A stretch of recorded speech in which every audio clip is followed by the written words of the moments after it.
তো আজকে ব্লগটা আমি এখান থেকেই শুরু করছি। দেখতেই পাচ্ছ তনুশ্রী আমার হেয়ারে চাম্পি করে দিচ্ছে। অ্যাকচুয়ালি এটা ছিল কালকের রাতের, কারণ আমার মাথাটা প্রচণ্ড যন্ত্রণা করছিল। তো তনুশ্রী বলল যে আমাকে একটু হেয়ারে চাম্পি করে দেবে যাতে আমার একটু আরামও লাগে, তার সাথে তেল মাখাটাও আমার হয়ে যাবে, কারণ আমি একটু ল্যাদ খাচ্ছিলাম, তেল মাখার ডেট ছিল কালকে। Hello everyone, good morning, welcome back to my channel. কেমন আছো সবাই? আশা করি সবাই ভালো আছো। আজকে যে ব্লগটা তোমাদের সাথে শেয়ার করব সেটা হচ্ছে আজকের মানে আমার ডেইলি রুটিন যেটা আছে সেটা তোমাদের সাথে শেয়ার করছি।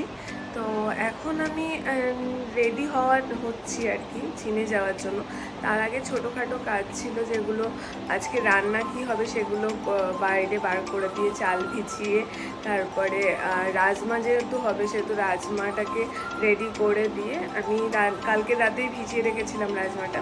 এবার রেডি হয়ে আমি যাব জিমে। তার আগে আমি একটু প্রোটিন শেক খেয়ে নিয়েছি, আর এবার কফি খাবো। খেয়ে ব্যাগটা রেডি করে ঘরটা গুছিয়ে মানে বিছানা গুছিয়ে যাব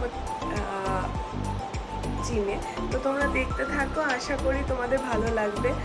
আর তেল ছাড়া অল্প তেলে অলিভ অয়েল আমি কি করে খাবারটা রেডি করব সেটাও তোমাদের সাথে শেয়ার করব। দেখতে থাকো আর এনজয় করো আমার ব্লগ। তো এখন বাজে 6:30, আমরা 7টার সময় যাই জিমে। আমি উঠি হচ্ছে 5:30টায়। দেখতেই পাচ্ছ মুখে একটু ক্রিম মেখে নিচ্ছি।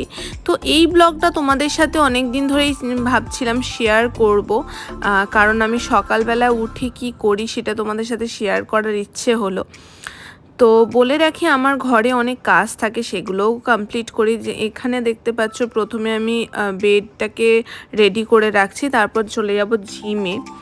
তো বলে রাখি, যেদিন আমার দোকানে যাওয়ার থাকে সেদিন আমি জিম থেকে এসে রান্না টান্না করে আমাদের ডায়েটের ফুডটা রেডি করে আমি টিফিনটা নিয়ে চলে যাই। তো আজকে লেগস ডে, তো লেগসের আইটেমগুলো আমি করছি, তার সাথে একটু কার্ডিও করেছিলাম, কিন্তু কার্ডিওটা তোমাদের সাথে শেয়ার করিনি।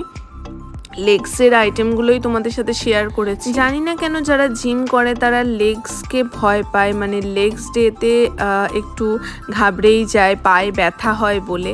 কিন্তু আমার কিন্তু খুব ভালো লাগে লেগসের এক্সারসাইজগুলো করতে।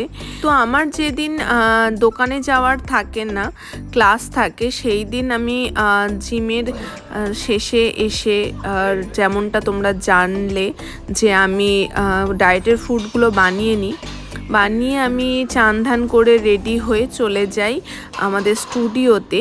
তো সেখানে ক্লাসটা করাই। তো জিম কিন্তু আমি আজ থেকে করছি না, জিম আমি বিয়ের আগে থেকে করছি। তো মোটামুটি হয়ে গেল 5 বছর আমি জিম করছি, 5 থেকে 5.5 বছর, তার বেশি কম না। তো আমাকে দেখলে হয়তো মনে হয় না, কিন্তু আমি করি। অ্যাকচুয়ালি আমার ভালো লাগে, আমি নিজেকে একটা ফ্রেশ ফিল করি আমি সকালে যদি জিমে যাই। চার্জ করার এটা আমার একটা ভালো উপায়, কারণ আমি যেদিন জিমে যাই না সেদিন ভীষণই একটা ল্যাদখোর টাইপের হয়ে থাকি। মনে হয় কিছুই ভালো লাগছে না, শরীরটাও ল্যাদ খাচ্ছে এরকম মনে হয়। তো জিম থেকে ফিরে আসার পরে আমি তনুশ্রীকে সকালের ব্রেকফাস্টটা দিয়ে দিয়েছি। তো এখানে দেখতে পাচ্ছ যে ভাতটা মা বানিয়ে দিয়েছে। অ্যাকচুয়ালি চালটা আমি ভিজিয়ে রেখে গিয়েছিলাম। আর এখানে দেখো রাজমার মশলা কষাচ্ছি। তো বলে রাখি, একটুখানি সামান্য একটা ড্রপও হবে কিনা সন্দেহ, এরকম অয়েলের মধ্যে আমি একটু জিরে ফোড়ন দিয়েছিলাম, তার মধ্যে পেঁয়াজ দিয়ে ভাজতে দিয়েছিলাম, একটু জল দিয়ে দিয়েছিলাম, কারণ পেঁয়াজটা নইলে ভাজা হবে না, পুড়ে যাবে। তো জল দেওয়ার পরে পেঁয়াজটা একটু নরম হয়ে যাওয়ার পরে আমি আদা, রসুন, কাঁচা লঙ্কা আর টমেটোর পেস্ট দিয়ে দিয়েছি। দিয়ে হলুদ গুঁড়ো, লঙ্কার গুঁড়ো যেটা হচ্ছে রেড চিলি পাউডার, ওটা কালারটাকে ভালো আনে, অল্প সামান্য তোমরা দিতেই পারো। তার সাথে ধনের গুঁড়ো, জিরের গুঁড়ো দিয়ে আমি একটু হলুদের গুঁড়ো দিয়ে ওটাকে নাড়িয়ে নিয়েছি মশলাটা শুকনো হওয়া অবধি। তারপরে এই কুকারের মধ্যে আমি রাজমার মধ্যে দিয়ে একটু ফুটিয়ে নিয়ে নামিয়ে নিয়েছি। আর এই রাজমা দিয়ে দেখো আমি সকালের ব্রেকফাস্টটাও করে নিচ্ছি। ও সরি, একটা জিনিস তো তোমাদের বলতেই ভুলে গেলাম, এই রাজমার মধ্যে আমি একটু ধনেপাতা দিয়েছিলাম।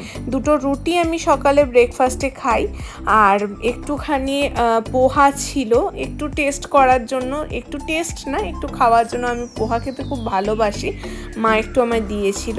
আর এটা হচ্ছে আমার ডিটক্স ওয়াটার।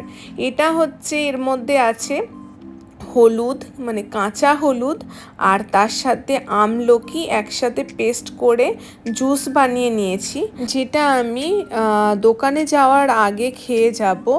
আর এখানে দেখো তনুশ্রী আমার জন্য গ্রিন টি বানিয়ে দিয়েছে, যেটা আমি ব্রেকফাস্টের পরে করে থাকি। তো ব্রেকফাস্টের পরে গ্রিন টি খেয়ে আমি স্নানে যাব। আমি এখানে রেডি হয়ে গিয়েছি দোকানে যাওয়ার জন্য, এবারে আমরা বেরোবো। তো দেখতেই পেলে আমার ডেলি রুটিনটা মোটামুটি এরকম থাকে। তো দোকানে গিয়ে আমি ব্লগটা এন্ড করছি, দেখতে থাকো। অবশ্যই জানিও আজকের ব্লগটা তোমাদের কেমন লাগলো। তোমাদের সাথে ইচ্ছে ছিল আমার ডেলি লাইফটা শেয়ার করা, সেটাই দেখাবো। তো আশা করি তোমাদের ভালো লাগছে। তো দুপুরের লাঞ্চটা প্যাক করে আমরা বেরিয়ে পড়লাম দোকানের উদ্দেশ্যে। তো তোমরা তো জানোই আমাদের দোকানটা হচ্ছে বারুইপুরে। তো ওই অবধি জার্নিটা আমি তোমাদের সাথে শেয়ার করছি। তো বলে রাখি আজকে ওয়েদারটা বেশ মনোরম, কারণ একটু মেঘলা আকাশ, তার সাথে ঠান্ডা ঠান্ডা হাওয়া দিচ্ছে, গরমটা বেশ কম লাগছিল। আর এই সুন্দর আকাশটা বেশ এনজয় করতে করতে আমি বারুইপুর অবধি গেলাম। তো আমার এই রাইডটা বেশ ভালো লাগে, মাঝে সাঝে যদি এরকম ওয়েদার থাকে। তো দেখতেই পাচ্ছ স্মুথ রাস্তা, তার সাথে গাছপালা দুদিকে, আমার খুব ভালো লাগে এই ধরনের ওয়েদার। তো তোমাদের কেমন লাগে অবশ্যই কমেন্টে জানিও এরকম মেঘলা আকাশে বাইক রাইড করতে। তো তোমাদের সাথে গল্প করতে করতে আমরা অলমোস্ট বারুইপুর পৌঁছে গিয়েছি। এবার দোকানে ঢোকার পালা। তো বলে রাখি যে মেনুটা তোমাদের সাথে শেয়ার করলাম সেটা কিন্তু নির্ভয়ে খেতে পারো, কারণ টেস্টের দিক থেকে কিছু অংশে কিন্তু তেল ছাড়া বলে মনেই হচ্ছিল না। খুব টেস্টি হয় এই মেনুটা। আর বলে রাখি আমাদের এই হচ্ছে ছোট্ট দোকান। তো তোমরা হয়তো আগে আমাদের ভিডিওতে দেখেছো আমাদের হোলসেলের বিজনেস কাপড়ের। তো আজকে ব্লগটা এখানেই এন্ড করলাম। কেমন লাগলো কমেন্টে জানাতে ভুলো না। সবাইকে টাটা।